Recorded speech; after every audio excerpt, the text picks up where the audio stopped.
Sometimes when you use very heavy fabric like denim to make your quilt back, you're going to have to turn these beveled edges by hand. This is true also if you have a very unstable, slippery sort of fabric. You're going to start by using your quilt template to mark the fold to lines. So you position the top of your template at the top of your beveled edges, and then move the template so that if there's a 4 1/4 here, there's a 4 1/4 on this side too, in relationship to these long edges. So top here, this is about 4 1/2 here, about 3 1/2 here. Yeah, it's the same on both. And then I'm simply going to mark these dots. These are joining dots. And I'm also going to mark this line here. This is the fold to line, and I'm going to do that all the way around. Top of the edge here. When these lines have the same number in relationship to these blue edges, that's when you've got a good center to mark.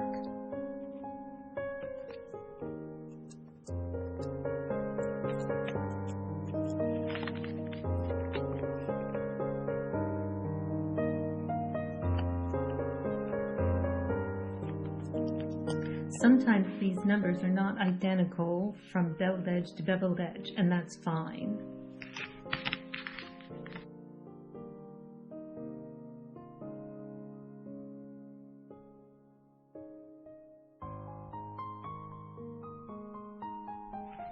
To make this beveled edge, I want to fold down these raw edges so that they meet these lines I've drawn with my template. I'm going to call these blue areas the exterior. After I've folded the fabric, I'll be referring to this area as the ridge.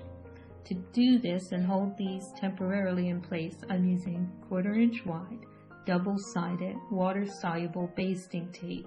It's going to be cut approximately the size of between these dots and the exterior edge. And I'm going to position a piece from the dots over to the exterior edge, and then a second piece following the same guides. Double-sided basting tape has paper on it, and that helps you get it into position very easily. And I normally will keep the paper in place until just before I'm ready to sew. I'm ready to sew, so I'm going to remove the paper and fold the raw edges towards the center of my quilt back, towards here. I'm going to have them folded so that the raw edges land along the fold to lines that I drew using my quilt template. And notice the blue part keeps popping back. That's no big deal. I'm just going to add a little more basting tape to hold that in place.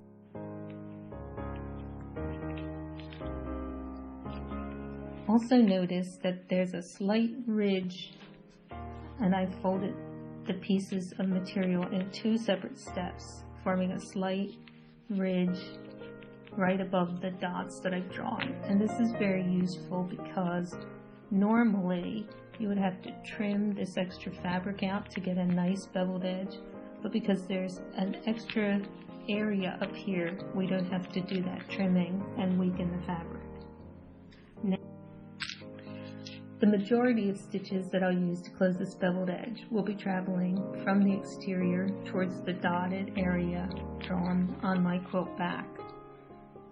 But when I first begin, my first 2 stitches will actually be heading towards the exterior. To begin, I'm going to secure my thread ends. I'm going to stitch through a single layer of fabric, taking the smallest stitch I possibly can. And then I'm going to hold on to the thread tails and take another stitch as close to the top, like almost landing on top of my original stitch. When I pull my thread, there will be a loop. I simply push my needle through the loop and complete the stitch, and I've got a nice knot. Now I'm going to be sewing along the ridge. My needle is going to be heading towards the exterior for this first stitch. I'm going to bring my needle up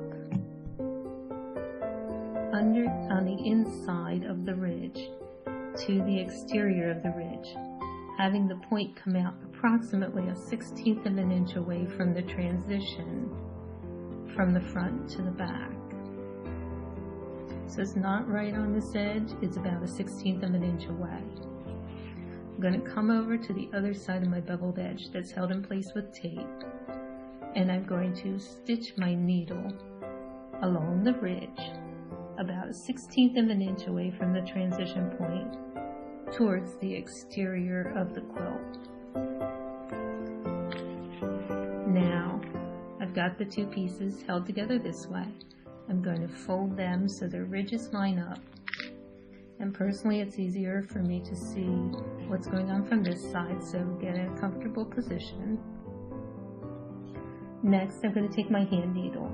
I'm going to come right in at the transition point and sew so that my needle point comes out approximately 1/16 of an inch away from my initial stitch.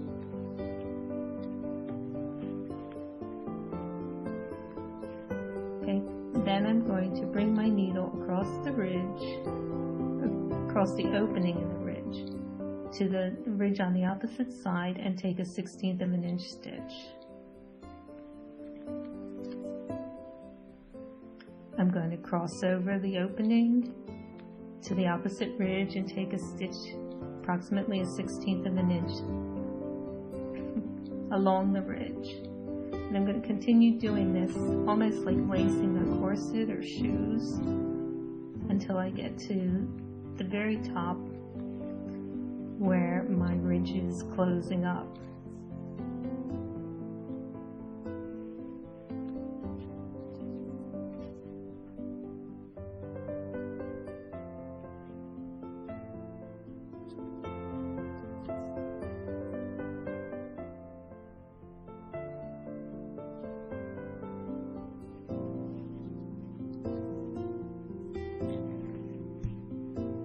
Notice how the stitches almost look like the rungs of a ladder. This is a great stitch to use to mend things when you don't want to take apart a lot of the garment.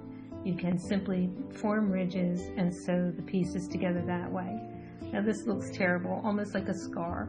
I'm just going to put my pointer finger underneath and gently pull on the back of the thread near the needle. It's going to close up those gaps between the stitching and form a nice looking beveled edge. Now remember, I'm using really high contrast thread, so you can see a couple of my stitches, but if this thread matched the blue denim, you wouldn't be able to see anything. Okay, we gotta finish this off. We're going to tie another knot. What I try and do is I drive my needle back into the opening between the two ridges of fabric, and I try and find one of the threads I used that was the rungs of my ladder, and I pull my needle up to the other side of it.